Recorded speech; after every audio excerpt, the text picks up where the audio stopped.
Poncho Knows. The subject is urgency. Urgency and access. How many of you out there are collectors? And this is for my collectors. And artists, feel free to circulate this to your few collectors. You go and you talk to an artist, you see a piece you like, and you got to think about it. Okay, I get it. You got to think about it. Understand that the art business is not like when you go to Target. You know, Target, you can go there, you can price it, and you can go. You can wait for the price to go down, and you will wait, and you'll go and you'll snag it up when that price gets where you want it. Art is the opposite of that. It's about access.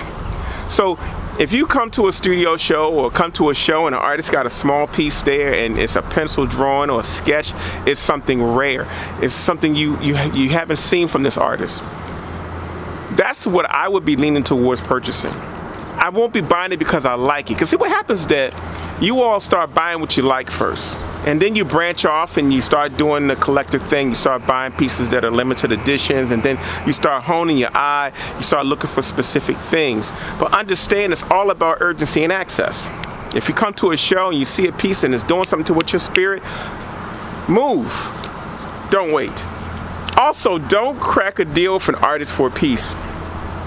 They lower their price to accommodate you, and then you come back later because you had to think about it, and then you're mad because the person before you bought it and packed it up, and then you're mad at the artist and ready to badmouth the artist when it was you.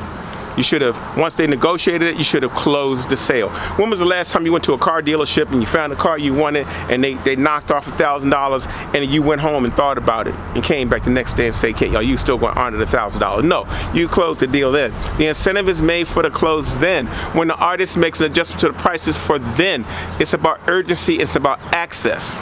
If you come to my studio show, you're flipping through my books and you see original works that you're thinking about. Remember the access. Number one, you're in my studio.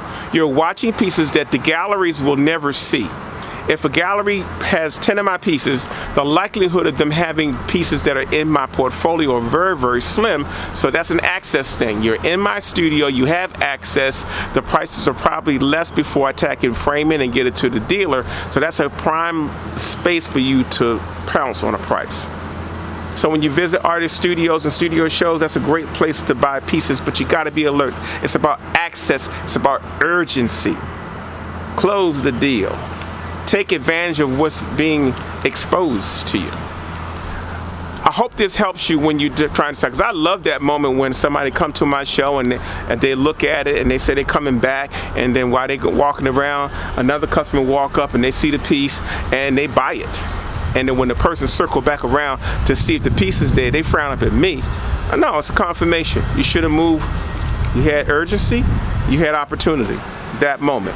Art is like that. You get it when you see it, if you love it, if it's resonating with your spirit, if it's vibrating with your frequency, then get out the way. Do what you need to do, negotiate your price, honor the price, respect the artist. Also, don't get in the habit of dealing with artists. They give you a discounted price, and then you think you're going to get a discounted price for the rest of your life. Who are you? You wouldn't buy some dishes from Target and expect them to honor that same price every time you come to Target. So why would you do that with an artist? It's about opportunity. It's about urgency. So if he gives you a deal next time, you want to be flexible the next time around if he's set on his feet or she's set on her feet. It's a flexibility. It's an ebb and a flow. Because at the end of the day, when you collect these pieces and you amass a collection, you're going to forget all the strategies you had to go about getting it, and the artists are going to forget that transaction as well. So you want to honor that moment when it happens. It's about urgency and access. That's the lesson for today. Poncho Knows. Peace.